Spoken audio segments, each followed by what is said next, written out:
చాలాసార్లు రిలీజ్ వాయిదా పడి ఈ నెల 9న సింగం 3 ప్రేక్షకుల ముందుకు వచ్చింది. భారీ అంచనాలతో రిలీజ్ అయిన ఈ సినిమా అంచనాలను అందుకోలేకపోయింది. మూవీకి కూడా మోస్తారు టాక్ వచ్చినా కలెక్షన్లు మాత్రం చాలా వీక్గా ఉన్నాయి. సూర్యకి తెలుగులో కూడా మంచి పేరు ఉంది. సింగం 3 సినిమాను తెలుగు, తమిళ భాషల్లో ఒకేసారి విడుదల చేయాలనుకున్న సూర్య ముందుగా ఈ మూవీని డిసెంబర్ 16న విడుదల చేస్తున్నట్టు చెప్పారు.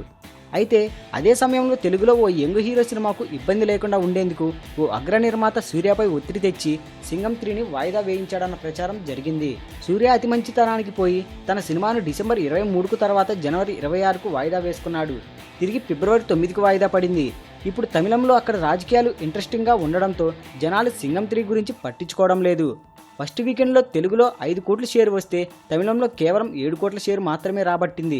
తమిళనాట మంచి ఫ్యాన్ ఫాలోయింగ్గా ఉన్న సూర్యకు సింగం 3 పరిస్థితి అక్కడ ఘోరంగా ఉందట. అక్కడ సింగం 3కు 60 కోట్ల బిజినెస్ అయింది. ఈ లెక్కలు చూస్తే ఈ సినిమా కొన్న బయ్యర్లు ఘోరంగా నష్టపోయినట్టు కనిపిస్తున్నారు. మొత్తానికి సూర్య అది మంచితనానికి పోయి ఈ సమయంలో విడుదల చేసుకుని బాగా నష్టపోయినట్టు ఇండస్ట్రీలో టాక్ వినిపిస్తోంది. ఈ వీడియోపై మీ విలువైన కామెంట్స్ ని మాతో షేర్ చేసుకోండి. అండ్ ఇంకో విషయం, సబ్స్క్రైబ్ చేయడం మర్చిపోకండి.